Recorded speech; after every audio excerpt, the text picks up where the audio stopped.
Hello students, आप सभी का स्वागत है हैप्पी क्लासेस 27/18/35 पे। चैनल का नाम मैथ्स भी हो गया है, कुछ दिन में आपको विजुअल ज़रूर होगा। तो बात करते हैं क्लास 9 की मैथ में। हम आपको एक्सरसाइज 4.2 तक का सॉल्यूशन दे चुके हैं एनसीईआरटी में। जिन लोगों को नहीं मिला है वो इसी में इसका फोल्डर बना है क्लास 9 का, आप इस चैप्टर का प्रीवियस डिटेल पा जाएंगे। आज हम बात करते हैं 4.1 4.2 समाप्त करने के बाद कि किसी रैखिक समीकरण का ग्राफ कैसे खींचते हैं। तो हम आपसे एक सलाह देते हैं कि अगर आपके पास पटरी, पेंसिल हो, कलम हो, साथ में लेके बैठें तो हमारा वीडियो आपको बहुत प्रभावी होगा। अन्यथा यहाँ कोई कहानी नहीं चलती है, गाना नहीं है कि आप मज़े लेते रहिए और इसको इजीली समझ जाएं। तो थोड़ा सा कलम वलम लेके बैठें तो मज़ा आएगा। चलिए भैया, ग्राफ कैसे खींचते हैं मैं पहले ही आपको बता चुका हूँ कि जो ग्राफ होता है वो एक्स वाई तल पे खींचा जाता है। तो ये है एक्स एक्सिस, ये है वाई एक्सिस, इससे आप परिचित हैं। और जहाँ दोनों रेखाएं काटती हैं उसे हम मूल बिंदु कहते हैं। एक क्लास में बताया गया है कि ग्राफ कैसे वो निर्देशांक ज्यामिति के हिसाब से किसी बिंदु का निर्धारण हम कैसे करते हैं। तो एक सवाल हम लेते हैं कि रेखा x + y = 3 का ग्राफ खींचें। इसको खींचने के लिए आपको करना क्या है कि एक टेबल बनाना है। ऐसे एक जगह लिख देना है x, एक जगह लिख देना है y और एक जगह लिख देना है x, y। ऐसे एक टेबल खींच लीजिए ऐसे। अब इस समीकरण में एक बार आप अपने मन से x का मान 0 रख दीजिए। तो जब इस समीकरण में हम देखें x + y = 3 में x की जगह 0 रखते हैं तो हमें 0 + y = 3 अर्थात y = 3 मिल जाता है। तो y का मान कितना आ गया? 3। अब हम क्या करते हैं कि y का मान 0 रखते हैं। तो y का मान जब हम 0 रखेंगे तो x का मान कितना आ गया? 3 आ गया। तो हमें मिल गया 0, 3 और 3, 0। तो ये हमारे दो बिंदु मिल गए, 0, 3, 3, 0।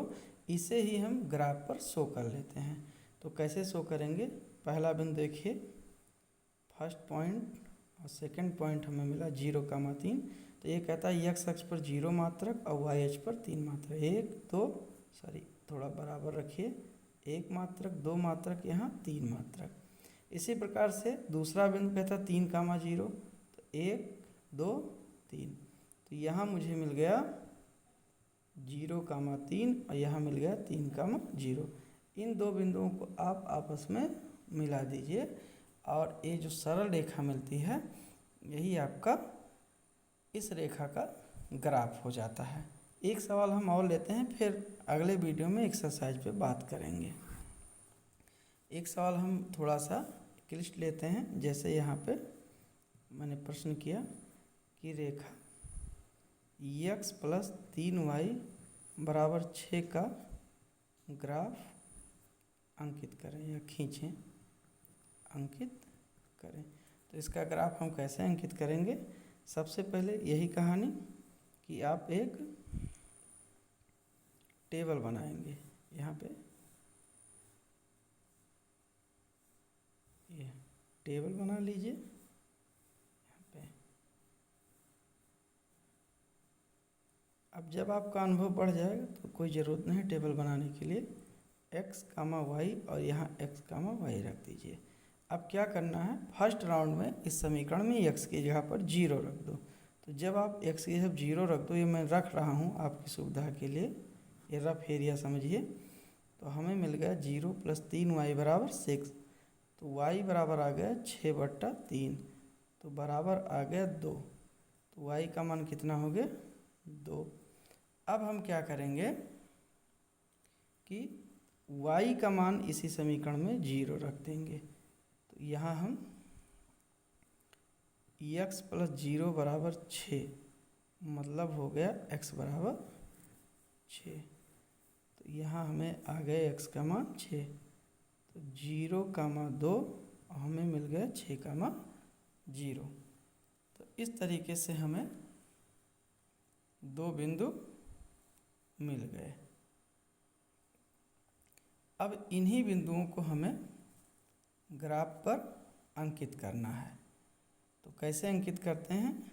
एक रेखा पड़ी, एक रेखा खड़ी, पड़ी रेखा को x एक्सिस, यहाँ तीर जरूर लगाई, इसका अर्थ है कि ये रेखाएं बढ़ रही हैं, कभी रुकती नहीं हैं। और यहाँ मूल बिंदु इंडिकेट कर लीजिए।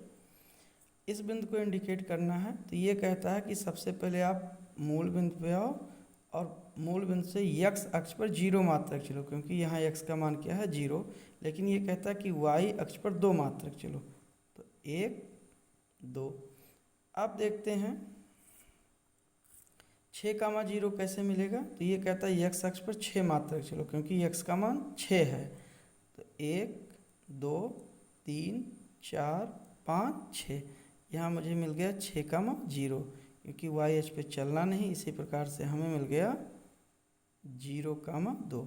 इन दो बिंदुओं को आप आपस में ऐसे मिला दीजिए तो हमें क्या मिल गया? एक ग्राफ मिल गया। तो 2 उदाहरण मैंने लिए जिसमें x और y दोनों वेरिएबल उपस्थित थे और कांस्टेंट भी था, अर्थात ये मानक रूप में था, पूर्णतः मानक रूप में था। याद कीजिए, मानक रूप होता है x + by + c = 0। लेकिन थोड़ा सा अब इससे हम आगे बढ़ते हैं और इस पर विचार करते हैं कि इसको कैसे खींचना है, इस ग्राफ को। चलिए थोड़ा सा पन्ना हटा लेते हैं। ये आइए, मैं अगला सवाल जो ले रहा हूँ, प्रश्न देखते हैं। हमारा प्रश्न है कि x + 3y = 0, x + 3y = 0 का ग्राफ अंकित करें। तो इसका ग्राफ हम कैसे अंकित करेंगे? यहाँ ध्यान दीजिए, x वाला पद है, y वाला पद है, लेकिन अचर पद नहीं है। अचर पद की जगह पर यहाँ सिर्फ 0 आया। जैसे इसके पहले के सवाल ध्यान दीजिए, मैंने कहा था कि x + y = 3 का ग्राफ। तो यहाँ x का पद, y का पद, अचर पद भी था, और यहाँ x, y और अचर पद सब है। लेकिन यहाँ पे ऐसा नहीं है, अर्थात अचर पद आपका गायब है। तो इसकी सबसे बड़ी खासियत होती है कि हमेशा कहाँ से रेखा पास होती है? मूल बिंदु से। जैसे यहाँ दोनों ग्राफ फिर मैं आपको रख रहा हूँ, ध्यान रखना है। इसका ग्राफ देखो, मूल बिंदु यहाँ मूल बिंदु से नहीं पास हो रहा है। दूसरे इक्वेशन का x + 3y = 6 का ग्राफ मूल बिंदु से पास नहीं हो रहा है। लेकिन जिसमें अचर पद शून्य हो, अर्थात अचर पद ना हो, इसमें एक बात की गारंटी है कि आपका ग्राफ मूल बिंदु से होकर जाएगा। तो चलिए अब यहाँ अगर हम अपनी परंपरा लगाते हैं कि एक बार x का मान रखो 0, y का मान रखो 0, तो इसमें बार बार आपको क्या मिलेंगे? 2 जगह पर 0, 0 मिल जाएगा। इसलिए यहाँ पर हम सिर्फ एक बार x का मान 0 रखेंगे। तो जब यहाँ 0 रख दिया तो हमें मिल गया 0 + 3y = 0, अर्थात y = 0। तो y का मान 0। ये मैं ऑलरेडी बता चुका हूँ कि ये मूल बिंदु से जाएगा, तो जाहिर सी बात है 0, 0 इसका एक बिंदु होगा। अब दूसरा बिंदु हम कैसे चुनते हैं? इसके लिए हम कोई स्वतंत्र रूप से एक मान चुन लेते हैं। जैसे हमने चुन लिया, इस तरीके चुनेंगे कि भिन्न ना आवे। भिन्न को इंडिकेट करना थोड़ा सा भद्दा हो जाता है और इंडिकेशन टफ होता है हमारे लिए। तो हम x का कौन सा मान चुनें कि हमें y का मान पूर्णांक मिल जाए। तो हम x का मान चुनते हैं 3। तो जब हम x का मान 3 चुनते हैं तो यहाँ देखिए 3 + 3y बराबर मिल गया 0, अर्थात 3y बराबर -3। तो y बराबर हो गया -3/3 अर्थात -1। तो y का मान हमें मिल गया -1 अर्थात 3 - 1 मिल गया। तो अब इन बिंदुओं को हम ग्राफ पे टेस्ट करते हैं। सबसे पहले पड़ी रेखा, खड़ी रेखा, इसे कहते हैं x अक्ष, इसे कहते हैं y अक्ष। तीर मैंने कहा जरूर लगाइए और ये है आपका मूल बिंदु। तो 0,0 मूल बिंदु का निर्देशांक होता है, ये हमेशा फिक्स है। 3, -1 ये कहता है x अक्ष पर पहले 3 मात्रक चलो, 1 2 3 दूरियां बराबर होनी चाहिए लगभग। और फिर कहता है y अक्ष पर -1 मात्रक चलो, अर्थात ऋण दिशा में। तो ये हो गया आपका -1। तो इसके संगत हमें बिंदु कहाँ मिल गया, यहाँ पे, अर्थात 3, अब इस बिंदु को और इस बिंदु को आप मिला दीजिए। तो देखो ये रेखा कहाँ से गई, मूल बिंदु से होकर गई। तो जिन रेखाओं में अचर पद शून्य होता है वह रेखा हमेशा मूल बिंदु से होकर जाती हैं। इसी प्रकार से एक सवाल और देख लीजिए, x - y बराबर 0 का ग्राफ अंकित करें। ग्राफ अंकित करें तो कैसे करेंगे, मूल बिंदु से जाएगा ही, x - y बराबर 0। एक टेबल खींचना है आपको, ये रहा x और ये रहा आपका y, और इधर लिख दो x, y। इतना काम करना है। 0 0 तो होगा ही। अब यहाँ पर मैंने कहा कोई ऐसा मान चुनो जिसमें भिन्न आवे। तो यहाँ कोई गुणांक है नहीं, x का मान आप 2 चुन लीजिए।